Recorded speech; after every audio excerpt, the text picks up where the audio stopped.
Hello hi friends, welcome back to our channel. Okay friends, ఇలాంటి videos మీరు ముందుగా చూడాలి అనుకుంటే మా ఛానల్ మొదటిసారిగా చూస్తున్నట్టయితే ప్లీజ్ సబ్స్క్రైబ్ చేయండి. పక్కనే ఉన్న బెల్ ఐకాన్ని క్లిక్ చేయండి. ఇప్పుడు మనం వీడియోలోకి వెళ్ళిపోదాము. ఇంకా విక్రమ్ని ఇంకా కమిషనర్ గారు పిలిచి, ఇంకా విక్రమ్ నిన్ను బెంగళూరుకి ట్రాన్స్ఫర్ చేస్తున్నాను అనేసి అంటాడు. దాంతో విక్రమ్ ఒక్కసారిగా షాక్ అయిపోతాడు. ఏంటి సార్, ఉన్నట్టుండి నన్ను ట్రాన్స్ఫర్ చేయడం ఏంటి అనేసి అడుగుతూ ఉంటే, ఏమీ లేదు విక్రమ్, అక్కడ బెంగళూరులో ఇంకా అక్కడ ఎస్ఐ లాంగ్ లీవ్ తీసుకోవడం జరిగింది. అందుకనేసి నిన్ను కొన్ని రోజులు బెంగళూరుకి ట్రాన్స్ఫర్ చేస్తున్నాను. ఇప్పుడు ముందుగా నువ్వు అక్కడికి వెళ్ళి అక్కడ వాతావరణం ఎలా ఉందో చూసి మళ్ళీ ఒక 2 డేస్ అలా ఉండి తిరిగి వచ్చేసి ఆ తర్వాత నువ్వు మళ్ళీ అక్కడికి వెళ్ళాల్సి ఉంటుంది అనేసి కమిషనర్ చెప్తాడు. ఇంకా దాంతో ఇంకా విక్రమ్ ఏమీ మాట్లాడలేక సరే అనేసి ఒప్పుకొని ఇంటికి రావడం జరుగుతుంది. ఇంకా డల్గా వచ్చిన విక్రమ్ని చూసి ఇంకా సునంద, ఏమైంది నాన్న అలా ఉన్నావేంటి అనేసి అడుగుతూ ఉంటుంది.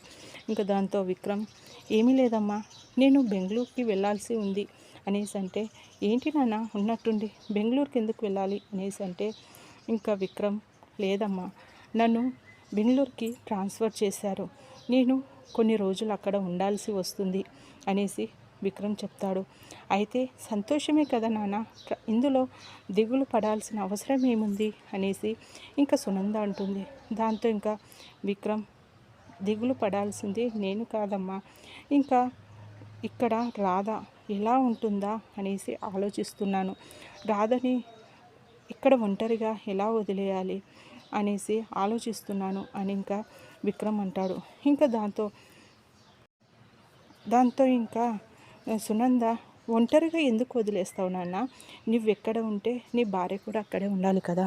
ఇప్పుడు నువ్వు బెంగళూరుకి వెళ్తున్నాను అంటున్నావు, ఇంకా బెంగళూరుకి మన రాధని కూడా తీసుకువెళ్ళు, నీ వెంటే తనని కూడా తీసుకువెళ్ళు, తనకు కూడా నీ వెంట వస్తే తనకు కూడా అలా తిరిగినట్టుగా ఉంటుంది, కొత్త వాతావరణం కొత్త ప్లేస్లో కూడా వెళ్ళినట్టుగా ఉంటుంది, అందులో ఇంకా ఆలోచించడానికి ఏముంది అనేసి సునంద అంటుంది. దాంతో విక్రమ్, అవునమ్మా, నువ్వు చెప్పింది నిజమే, నువ్వు అన్నట్టుగా రాధని నా వెంట తీసుకువెళ్తాను అనేసి అంటే, అప్పుడే ఇంకా దమయంతి అడ్డుపడుతుంది. ఇంకా నేను వేసిన ప్లాన్ అంతా వేస్ట్ అయ్యేలాగా ఉంది, నేను అనుకున్నది ఈ నా రాజకీయం పలుకుబడితో ఈ విక్రమ్ని ట్రాన్స్ఫర్ చేయాలి అనుకున్నాను, కానీ నా రాజకీయాన్ని ఉపయోగించి నేను ఈ విక్రమ్ని ట్రాన్స్ఫర్ చేయగలిగాను, నేను అనుకున్నది సాధించాను. కానీ ఆ రాధ ఇక్కడ ఉండాలనేసే కదా నేను స్కెచ్ వేసింది, ఈ సునంద ఏంటి తన వెంట తీసుకువెళ్ళమంటుంది ఏంటి అనేసి, లేదు అదేంటి సునంద అలా మాట్లాడతావేంటి, ఇంకా కొత్త ప్లేస్లో కొత్త వాతావరణంలో ఇంకా మన రాధ ఎలా ఉంటుంది, విక్రమ్ ఉదయమే డ్యూటీకి వెళ్తాడు, తను ఒక్కొక్కసారి డ్యూటీ పనిలో పడితే ఇంకా తనకి ఏ టైంకి వస్తాడా ఏ టైంకి వెళ్తాడా అనేది టైం అనేది ఉండదు. అలాంటప్పుడు ఒంటరిగా రాధ అక్కడ ఎలా ఉంటుంది, అదే ఇక్కడ ఉందనుకో మనం అందరం ఉంటాము తనని చూసుకోవడానికి అనేసి అంటే, ఇంకా విక్రమ్ కూడా, అవునమ్మా, అత్తయ్య చెప్పేది కూడా నిజమే కదా, మనం ఇలా ఆలోచించలేకపోయాము, ఇంకా మీరు అందరూ ఇక్కడ ఉంటారు, రాధ ఇక్కడ ఉండడమే సేఫ్, ఎందుకంటే నేను పని మీద బయటికి వెళ్తాను, ఒక్కొక్కసారి ఆలస్యం కూడా అవ్వచ్చు, అప్పుడు ఇంట్లో తను ఒంటరిగా ఉండాల్సి వస్తుంది, అదే ఇక్కడుంటే మీరందరూ ఉంటారు, నేను వెళ్ళేది ఎన్ని రోజులు, ఇంకా ఇప్పుడైతే ఒక 2 డేస్ వెళ్ళేసి మళ్ళీ వచ్చేస్తాను, ఆ తర్వాత ఒక 5 మంత్స్ అలా అంతే, ఎక్కువ టైం అయితే ఉండదు కదా, ఒక 5 మంత్స్ మాత్రం ఇక్కడ ఉంటుంది అనేసి విక్రమ్ అంటాడు. ఇంకా దాంతో ఇంకా సునంద కూడా సరే అనేసి, దాంతో సునంద కూడా ఆలోచిస్తుంది, అవును నిజమే, ఇంకా దమయంతి అన్నది కూడా కరెక్టే అనేసి, ఇంకా సరే నాన్న, మేమందరము రాధని చూసుకుంటాంలే, నువ్వైతే వెళ్ళిరా అనేసి అంటుంది. ఇంకా గదిలోకి వెళ్ళిన విక్రమ్ రాధ దగ్గర వెళ్ళి, రాధ నేను బెంగళూరుకి ట్రాన్స్ఫర్ చేశారు అనేసరికి ఒక్కసారిగా రాధ షాక్ అవుతుంది. ఈ సమయంలో ట్రాన్స్ఫర్ చేయడం ఏంటి, అసలు ఉన్నట్టుండి ట్రాన్స్ఫర్ అవ్వాల్సిన అవసరం మీకేముంది అనేసి ఆలోచిస్తుంది. ఇందులో ఏదో ఉందని ఉంది అనిపిస్తుంది, ఏదో ప్లాన్ ఉంది అనిపిస్తుంది విక్రమ్ సార్ అనేసి అంటే నాకు కూడా అలానే అనిపిస్తుంది రాధా. ఇందులో ఏదో ప్లాన్ ఉంది అనిపిస్తుంది.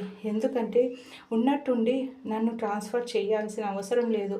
ఎందుకంటే నేను ఈ మధ్య కదా ఇక్కడ జాయిన్ అయ్యాను. అలాంటిది అంత తొందరగా నన్ను ట్రాన్స్ఫర్ చేస్తున్నారు అంటే ఇందులో ఏదో ఉందనేసి నాకు కూడా అనిపిస్తుంది. కానీ నేను అడిగాను, కానీ సార్ ఏదో ఇంకా అక్కడ లాంగ్ లీవ్లో ఉన్నారనేసి నన్ను పంపిస్తున్నారని కవర్ చేయడం జరిగింది. అందుకనేసి ఇంకా గట్టిగా మాట్లాడలేకపోయాను. అయినా సరే నాకంటూ ఏమీ ప్రాబ్లం ఉండదు, కానీ నువ్వు ఇక్కడ ఉండగలుగుతావా ఒక్కదానివి అనేసి అంటే ఇంకా రాధ ఆలోచిస్తూ ఉంటుంది. ఇంకా నీకు తోడుగా అమ్మ ఉంది కదా, నాన్న ఉన్నారు నీకు సపోర్టుగా. ఇంకా ఎవరు ఏం మాట్లాడినా నువ్వేమీ మాట్లాడకుండా సైలెంట్గా ఉండు. నేను వచ్చే వరకు నువ్వు ఎవరితో గొడవ పెట్టుకోకు, ఎవరు ఏమన్నా సరే నువ్వు పట్టించుకోవద్దు అనేసి ఇంకా విక్రమ్ అంటాడు. ఇంకా రాధ మాత్రం బాధపడుతూ ఉంటుంది. నువ్వు బాధపడాల్సిన అవసరం లేదు రాధా, నేను త్వరగా తిరిగి వచ్చేస్తాను. కానీ నేను అక్కడున్నా సరే నీకోసమే ఆలోచిస్తూ ఉంటాను అనేసి అంటే ఇంకా రాధా ఏమీ బాధపడడం లేదు విక్రమ్ సార్, నేను ఉంటానులే. గురూజీ, అత్తయ్య, మామయ్య అందరూ ఉన్నారు కదా, నేను ఉంటానులేండి, మీరైతే వెళ్ళేసి రండి అనేసి అంటుంది ఇంకా రాధా. ఇంకా మరోపక్క దమయంతి అలాగే ప్రియ మాత్రం చాలా సంతోషపడుతూ ఉంటారు. మమ్మీ, నీ రాజకీయం పలుకుబడితో పెద్ద ప్లాన్ బాగానే వేశావు. ఇంకా బావ ఇక్కడ నుండి ట్రాన్స్ఫర్ అయ్యేలాగా చేశావు. బావ ఇక్కడ నుండి ఇంకా వెళ్ళిపోయాడంటే ఇంకా ఆ రాధని మనం ఇంట్లో నుండి గెంటేయచ్చు. ఇంకా ఇప్పుడు మనం ఆట మొదలు పెడదాము అనేసి అంటుంది. అవును బేబీ, నాకున్నది ఒక్కటే కోరిక, నీ పెళ్ళి విక్రమ్తో చేయాలి, విక్కీతో చేయాలి, అంతే నా టార్గెట్. ఆ టార్గెట్ మిస్ అవ్వదు, నా టార్గెట్ ఎప్పుడు మిస్ అవ్వదు, మిస్ ఇవ్వను కూడా అనేసి దమయంతి అంటుంది. అలా ఇంకా విక్రమ్ బెంగళూరుకి వెళ్ళడం జరుగుతుంది. ఇంకా గదిలోకి రాధ వెళ్ళి తన పనిలో తను చేసుకుంటూ ఉంటే ఇంకా ప్రియ గదిలోకి వెళ్తుంది. ఏంటి, ఏం చేస్తున్నావు అనేసి అడుగుతూ ఉంటే ఏం చేస్తాను, నా పనిలో నేను చేసుకుంటున్నాను, ఏంటో చెప్పు అనేసి అడుగుతూ ఉంటే ఇంకా ఏంటి, ఈ గదిలోకి రాకూడదా, ఈ గది నా బావది, నాది అని నువ్వు ఇప్పుడు వచ్చిన దానివి, అసలు నువ్వు ఉండటానికే వీల్లేదు ఇక్కడ అనేసి అంటుంది. అసలు ఏం మాట్లాడుతున్నావు తెలుసా, ఇది నా గది, నేను విక్రమ్ సార్ భార్యని, విక్రమ్ నా భర్త అనేసి అంటుంది. ఇంకా దాంతో ప్రియకి చాలా కోపం వస్తుంది. ఎన్నిసార్లు చెప్తావు నా బావని పట్టుకొని నా భర్త అని, అసలు నా బావని నీవు పెళ్లి చేసుకోవాల్సిన అవసరం ఏముంది, నువ్వు నా బావని వదిలేసి ఇంట్లో నుండి వెళ్ళిపో అనేసి అంటే నేను ఎక్కడికి వెళ్ళను అనేసి ఇంకా రాధ అంటుంది. దాంతో ఇంకా ప్రియకి కోపం వచ్చి ఇంకా రాధ నన్ను వదిలిపెట్టు, రాధ నన్ను వదిలిపెట్టు అని గట్టిగా కేకలేస్తూ ఉంటుంది. ఇంకా రాధకు ఏం అర్థం కాదు. ప్రియ, అసలు ఏం చేస్తున్నావు నువ్వు, ఎందుకని అంత గట్టిగా అరుస్తున్నావు అనేసి అంటుంది. ఇంకా గదిలో ఉన్న సామాన్లు మొత్తం తీసి పడేస్తూ ఉంటుంది. ఇంకా రాధ నన్ను వదిలిపెట్టు, నన్ను చంపొద్దు ప్లీజ్, నేను నీకు అడ్డురాను, నువ్వు మా బావతోనే ఉండు, నేను మా బావని పెళ్లి చేసుకోను, నేను నీ దగ్గరికి రాను, నన్ను వదిలిపెట్టవా ప్లీజ్, నన్ను వదిలిపెట్టు అనేసి గట్టి కేకలు ఇస్తూ ఉంటే ఇంకా కింద హాల్లో దమయంతి వాళ్ళ అమ్మ ఇంకా అందరూ కూర్చొని ఉంటారు. ఏంటమ్మా పైనుండి ఏదో కేకలు వస్తున్నాయి, మన ప్రియ ఏదో అరుస్తూ ఉంది, ప్రియ ఎందుకు అరుస్తూ ఉందమ్మా, అసలు ఏం జరిగిందో పద వెళ్దాం చూద్దాం అనేసి ఇంకా వెళ్తూ ఉంటారు. ఇంకా గట్టిగా అరుస్తున్న ప్రియను చూసి ఏమైంది తల్లి, ఎందుకు అరుస్తున్నావు, ఏం జరిగింది అనేసి ఇంకా అక్కడ కింద పడిపోయి పగిలిపోయి ఉన్న వస్తువులను చూసి ఏం జరిగింది తల్లి, ఏమైంది తల్లి, అసలు ఎందుకు భయపడుతున్నావు, అసలు ఏమైంది, ఎందుకంత భయపడిపోతున్నావు, చెప్పు తల్లి, నేను బేబీ చెప్పు మీ అమ్మను వచ్చాను అనేసి అంటే ఆ మమ్మీ నేను అసలు కొద్ది క్షణం ఆగి ఉంటే ఈ రాధ నన్ను చంపేసేది మమ్మీ, నా గొంతు నులిమి చంపాలని ప్లాన్ వేసింది, నా గొంతు పట్టుకొని బిగ్గరగా వదలడం లేదు అనేసి అంటే ఇంకా కోపంగా దమయంతి చాలా గట్టిగా అరుస్తూ ఇంకా కిందికి రాధని ఈడ్చుకు వెళ్తుంది. ఇంకా తన చేయి పట్టుకొని హాల్లోకి తీసుకువెళ్తుంది. ఇంకా బావగారు బావగారు అనేసి గట్టిగా పిలుస్తుంది. ఏమైంది దమయంతి అనేసి వచ్చేసరికి పెద్దనాన్న అనేసి ఏడుస్తూ గట్టిగా వెళ్ళి ఇంకా రామచంద్రయ్యని పట్టుకుంటుంది ప్రియ. ఏమైంది తల్లి, ఎందుకంత భయపడుతున్నావు, ఏం జరిగింది అనేసి ఇంకా రామచంద్రయ్య అడుగుతూ ఉంటాడు. పెద్దనాన్న, ఈ రాధ నన్ను చంపబోయింది, నన్ను చంపడానికి ప్లాన్ వేసింది, నా గొంతు నులిమి చంపాలనేసి, ఇదిగో నా ఇదంతా కమిలిపోయింది చూడండి, నన్ను కొట్టాలనేసి ఇంకా కొట్టి నన్ను చంపాలని ప్లాన్ వేసింది, నాకు చాలా భయం వేసింది అనేసి చెప్తూ ఉంటే, అది కాదు గురూజీ అనేసి రాధ చెప్తున్నా సరే ఇంకా రామచంద్రయ్య అస్సలు వినిపించుకోడు. ఇంకా ఏంటి రాధ, అసలు నువ్వేం చేస్తున్నావు, నాకు ప్రియ అంటే ప్రాణం, నా కూతురు తర్వాత కూతురు లాంటిది, ఇంకా నా తమ్ముని కూతురైనా నా కూతురుతో సమానం, అలాంటి మా ప్రియని చంపాలనేసి ఎందుకు అనుకున్నావు అనేసి అంటే, నేను అలా చేయలేదు, నేను అలా ఎందుకు చేస్తాను అనేసి రాధ అంటుంది.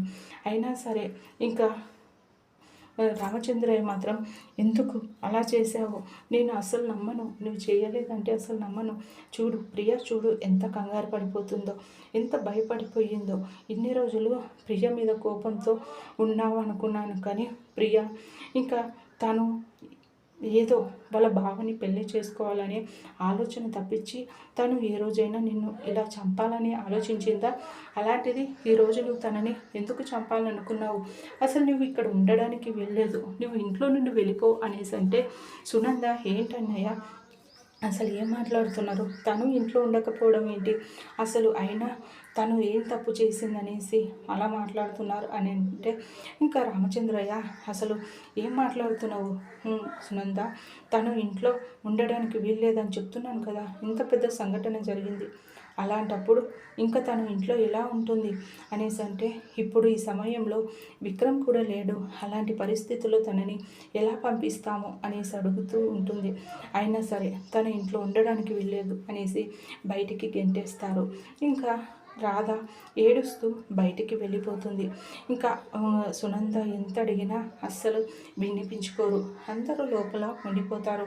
ఇంకా లోపలికి పిలవండి అన్నయ్య, పాపం విక్రమ్ వచ్చాక ఏదైనా మాట్లాడుకుందాం, విక్రమ్ వచ్చే వరకు మీరు లోపలికి పిలవండి అనేసి అంటే, నువ్వు అసలు ఏమీ అడ్డు చెప్పొద్దు, నువ్వు మాట్లాడద్దు అనేసి అంటాడు. ఇంకా సరే అనేసి ఇంకా రాధ ఏడుస్తూ బయట కూర్చుంటుంది. ఇంకా విక్రమ్కి ఫోన్ చేయాలా అనేసి సునంద ఆలోచిస్తూ ఉంటుంది. ఇంకా ఫోన్ పట్టుకునేసరికి, నువ్వు ఇప్పుడు విక్రమ్కి ఫోన్ చేస్తే మాత్రం బాగోదు సునంద, నేను చచ్చినంత కొట్టు అనేసి అంటాడు. దాంతో ఇంకా సునంద ఏమీ మాట్లాడదు.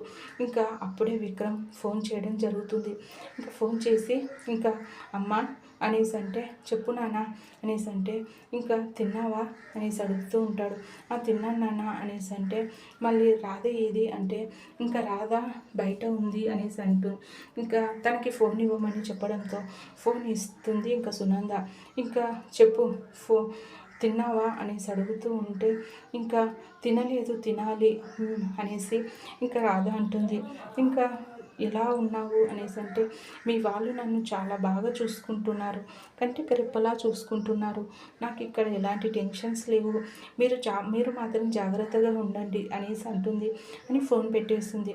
ఇంకా అందరూ భోజనం చేస్తూ ఉంటారు. కానీ ఇంకా సునంద ఇంకా రాధని కూడా భోజనం పెడదాం అనేసి అంటే, లేదు తనకి పెట్టడానికి వీల్లేదు అనేసి అంటూ ఉంటారు. ఇంకా దాంతో ఇంకా సునంద, నేను వెళ్ళి తీసుకువెళ్ళిస్తాను ఎవరు ఆపినా సరే అనేసి ప్లేట్లు తీసుకువెళ్తుంది. ఇంకా అప్పుడే అను అలాగే ప్రియ రావడం జరుగుతుంది.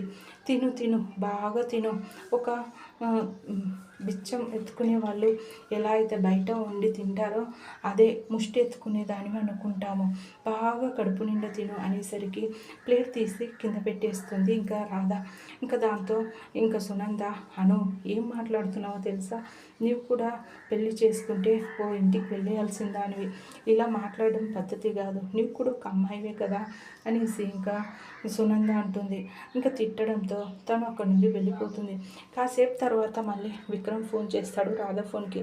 ఎలా ఉన్నావు రాధా అనేసి, తిన్నావా అని అడుగుతూ ఉంటే, తిన్నాను అనేసి, ఇంకా కడుపు నిండా తిన్నాను అని ఇంకా బాధతో మాట్లాడుతూ ఉంటే, ఏంటి నీ గొంతు ఏదోలా ఉంది అనేసి విక్రమ్ అంటాడు. ఏమీ లేదు, కాస్త జలుబుగా అయింది అందుకనేసి గొంతు అలా మారిపోయింది అనేసి రాధ అంటుంది. ఇంకా సరే అనేసి ఇంకా మళ్ళీ వాళ్ళ అమ్మకి ఫోన్ చేస్తాడు వీడియో కాల్. అమ్మ తిన్నావా అనేసి మాట్లాడుతూ ఒకసారి వీడియో కాల్ రాధకి ఇవ్వవా అనేసరికి అందరూ షాక్ అయిపోతారు. ఇంకా వీడియో కాల్ ఇవ్వడానికి వస్తూ ఉంటే దమయంతి వెనకాలే పరిగెత్తుకుంటూ వచ్చి ఇంకా రాధ విక్రమ్ ఫోన్ చేశాడు అనేసి అంటుంది. దాంతో ఇంకా రాధ ఏడుస్తున్న కళ్ళు తుడుచుకొని ఇంకా విక్రమ్ ఫోన్ తీసుకొని మాట్లాడుతూ ఉంటుంది. ఏంటి ఎలా ఉన్నావు అనేసి అంటే, ఇందాకనే కదా ఫోన్ చేసావు, ఒక 5 మినిట్స్ అయిందంతే, అప్పుడే మళ్ళీ ఫోన్ చేసావేంటి, ఇందాక మాట్లాడాను కదా అనేసి అంటే, ఏమీ లేదు నీ గొంతు ఏదోలా అనిపించింది, అందుకనే ఏదైనా ప్రాబ్లం ఉందేమో అనేసి నేను వీడియో కాల్ చేశాను అనేసి విక్రమ్ అంటాడు. అలాంటిది ఏమీ లేదు, నేను చెప్పాను కదా నన్ను ఇక్కడ చాలా బాగా చూసుకుంటున్నారు, చాలా సంతోషంగా ఉన్నాను, నన్ను కంటికి రెప్పలా చూసుకుంటున్నారు అనేసి అంటుంది. ఇంకా అయితే మళ్ళీ ఫోన్ చెయ్యకు, ఏమనుకుంటారు అనేసి అంటుంది. సరేలే నువ్వు అంతగా చెప్తున్నావు కదా, ఇంక ఈసారి ఏం చేయనులే అనేసి విక్రమ్ అంటాడు. ఇంకా అనేసి చాలా ఏడుస్తూ ఉంటుంది. ఇంకా విక్రమ్ మాత్రం ఇంకా భోజనం చేస్తూ ఉంటే పొలం మారుతుంది. దాంతో ఇంకా పక్కనే ఉన్న కానిస్టేబుల్, ఎవరు మిమ్మల్ని బాగా తలుచుకుంటున్నట్టుగా ఉన్నారు సార్ అనేసి అంటే, ఇంకా విక్రమ్ అవును ఇంకా అనేసి అంటాడు. ఇంకా ఇక్కడనేమో ఇంకా రాధా విక్రమ్ని తలుచుకుంటూ ఉంటుంది.